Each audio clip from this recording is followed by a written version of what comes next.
이번 사연은 연 끊고 지내던 시어머니가 선물을 보내고 사과를 했는데 다시 한번 잔인한 말을 퍼부으며 연 끊었다는 며느님의 사연인데요.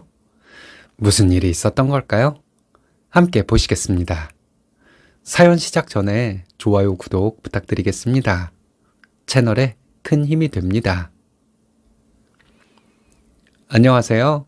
결혼한 지 20년 되었고 아들 둘 키우는 아줌마입니다.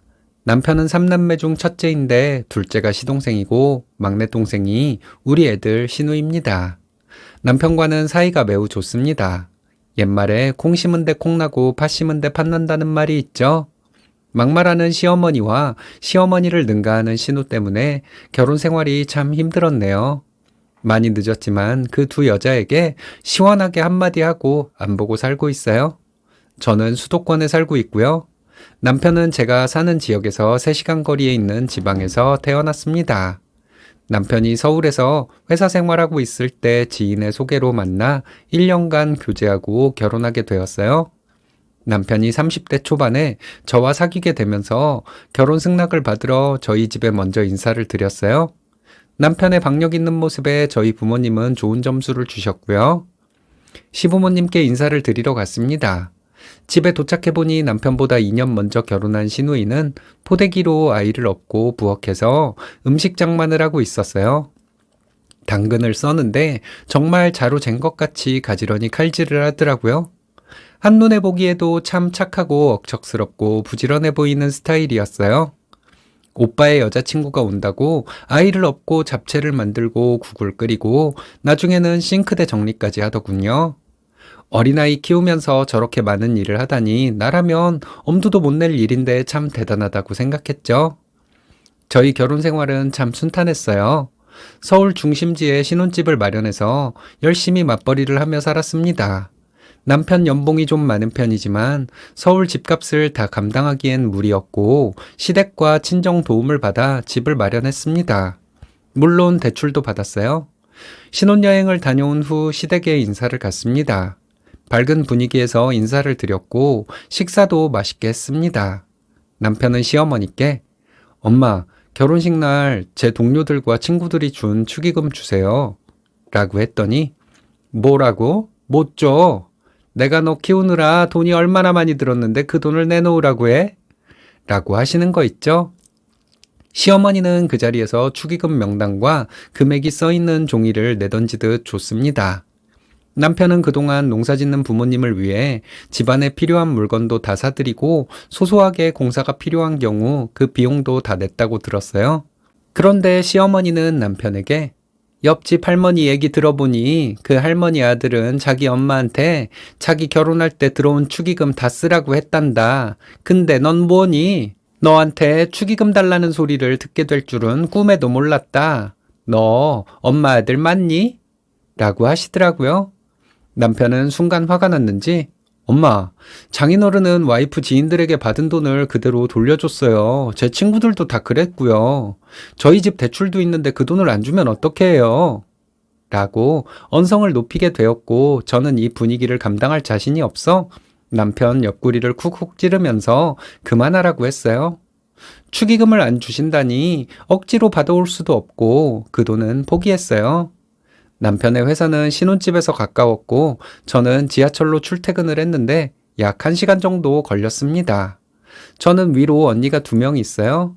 지나가는 말로 결혼하면 따로 놀 시간이 없으니 미스 때 많이 놀라는 얘기를 들었습니다. 그래서 고등학교 동창들과 명절마다 콘도를 빌려 여행을 다녔어요. 막상 결혼을 하게 되니 집안 살림에 종일 근무에 너무나 지쳤지만 남편과 알콩달콩 잘 지냈습니다. 저는 간호학과를 졸업해서 대학병원에서 간호사로 근무하고 있어요. 다들 아시죠? 간호사 업무가 얼마나 힘든지. 신혼생활 2년 하면서 무려 3번의 유산을 하게 되었어요.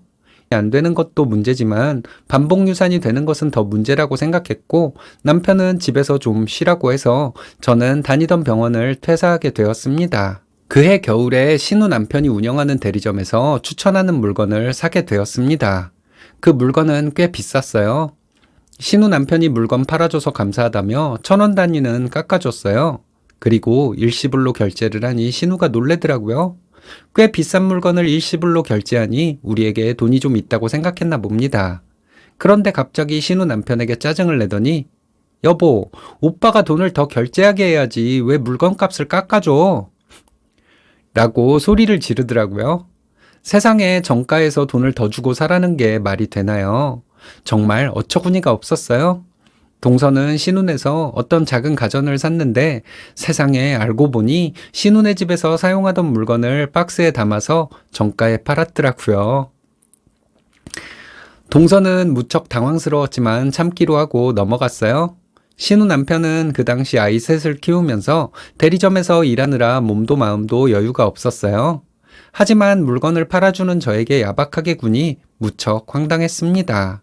사실 가격 비교하고 더 저렴한 쇼핑몰에서 사도 되지만 여동생네가 대리점을 하니 팔아주려고 한 것인데 그것을 고맙게 생각하기보다는 당연하게 생각하는 태도가 괘씸했어요. 저는 잦은 유산으로 집에서 쉬면서 우울증이 왔어요. 어느 날 남편은 회사 프로젝트가 끝나서 열흘간 휴가를 받았다고 하더라고요. 혹시 아이 생기면 유럽 여행 가기 힘드니 이번에 가자고 하길래 저는 너무 좋았습니다. 저는 갑자기 기분이 좋아져서 서둘러 예약을 했고 장거리 여행을 가게 됐으니 시부모님께 전화를 드려 소식을 전했습니다. 시가에 놀러와 있던 신우는 오빠, 유럽 가서 엄마 명품 가방 좀 사와 라고 하더군요. 역시 신우는 싸가지가 없었어요. 자기가 뭔데 시어머니에게 선물을 사라 마라 하나요? 선물은 사주는 사람 마음 아닌가요? 남편은 헛소리 하지 말고 입 다물 언녀나. 내가 엄마한테 용돈을 드리던 선물을 챙기던 우리 마음이니 신우 노릇하려 들지 마 라고 했어요.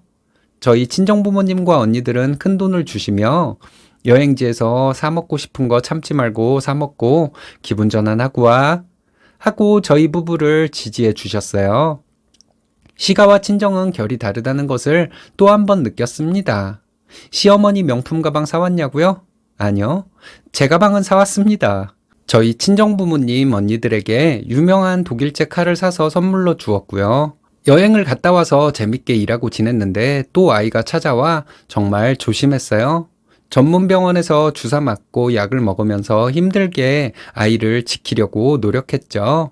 하지만 또 유산을 하고 말았습니다. 정말 마음이 허전하고 뭐라 표현할 수 없을 만큼 쓸쓸했습니다. 내가 뭘 잘못해서 이런 시련을 겪는 건가 하는 마음도 생겼고요. 퇴원을 하고 보니 쌀쌀한 가을이 되어 있었습니다. 여름에서 가을로 계절이 바뀐지도 모르고 살았네요. 그런 시련을 겪고 저도 건강한 아이를 낳아서 시간 가는 줄도 모르고 아이에게만 집중하고 열심히 육아하고 지냈습니다. 시어머니는 아이를 보러 오셔서 미역국을 해주신다고 하더니 냉장고를 뒤지면서 너희 엄마는 반찬도 이것밖에 안 해주셨냐?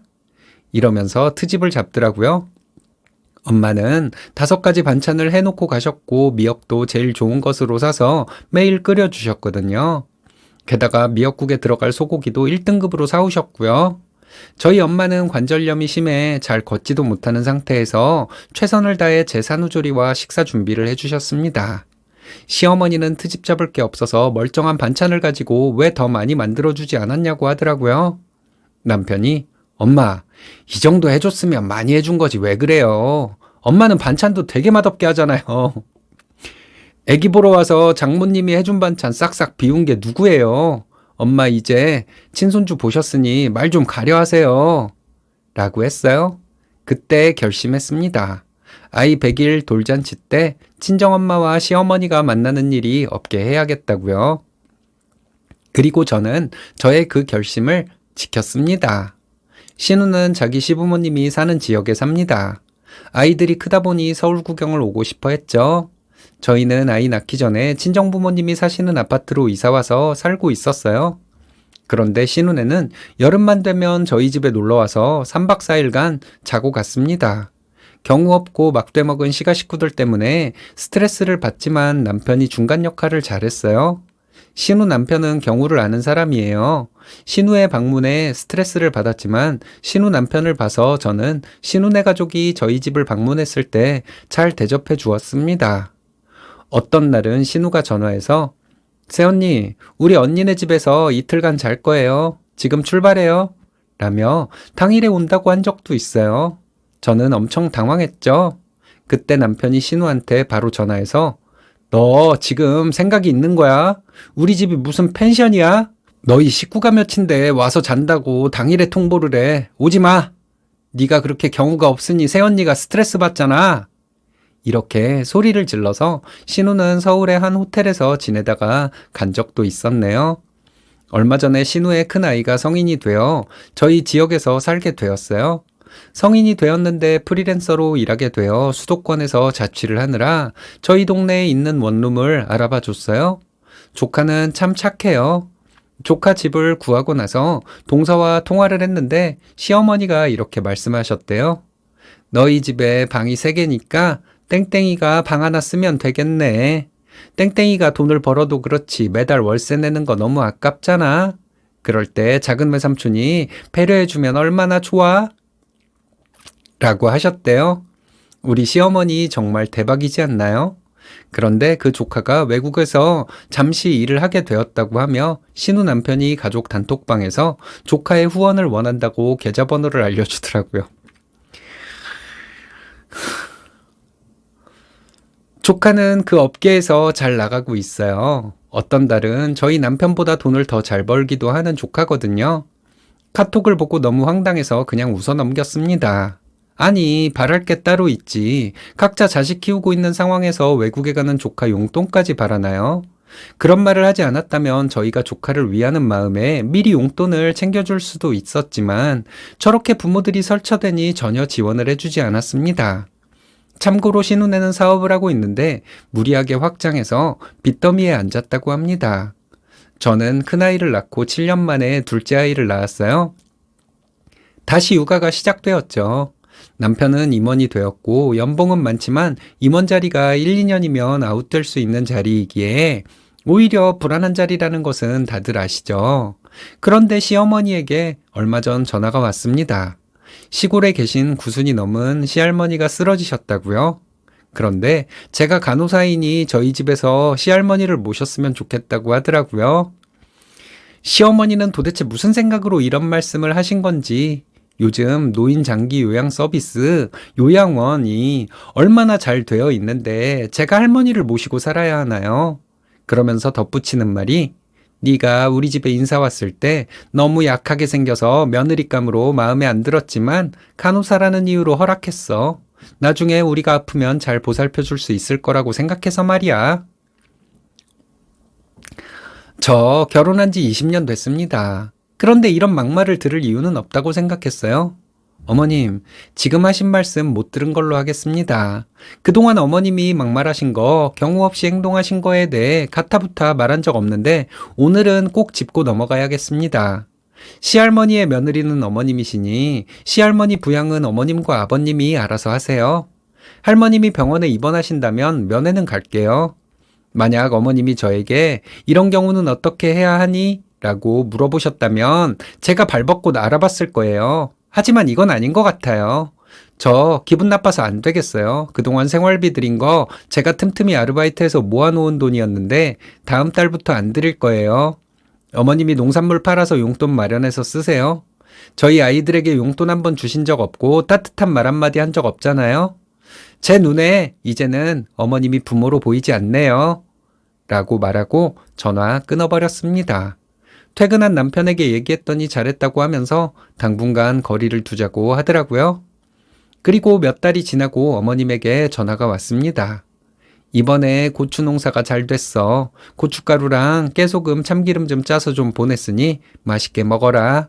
그리고 마음 풀렸으면 다시 잘 지내고 싶구나. 라고 하시는 거 있죠? 마음 안 풀렸어요. 보내주신 택배는 동서에게 줄게요. 농산물을 빌미로 다시 용돈 달라고 하고 막말하실 거잖아요. 아참, 동서도 어머님이 막말한 거 벼르고 있으니 말 조심하셔야 될 거예요. 이만 전화 끊겠습니다. 하고 전화를 끊었습니다. 시어머니가 사랑하는 남편을 낳아준 분이니 감사하게 생각하고 잘 대해드리려고 했어요. 하지만 아들 결혼시킨 후에 아들 내외에게 예의를 지키지 않고 막대한 시어머니는 진정한 부모가 아니라고 생각해요. 명절이나 생신 때는 남편만 시댁에 내려가고 있어요. 저희 애들도 할머니가 사납게 대하니 갈 생각이 없다고 하더라고요. 저희가 얼마 전에 아파트 상가를 분양받은 걸 알게 된 신우가 전화를 해서 월세 받으면 매달 200만 원씩 빌려달라고 하더라고요. 기가 막혀서 그 돈을 어디에 쓰려고 하냐고 물으니 새언니가 엄마 생활비 끊어서 돈 없대요. 그리고 우리도 빚이 많아요. 주변에 제일 잘 사는 언니한테 전화해 본 거예요. 라고 하더라고요. 시어머니도 어이가 없는데 신우까지 정말 왜 이러는지 사람 같지가 않아서 야, 우리가 물주냐? 말 같지도 않은 말 하지도 마. 한 번만 더 전화하면 당장 찾아가서 네 머리에 소금 한 바가지 부어줄 테니 입 다물고 있어.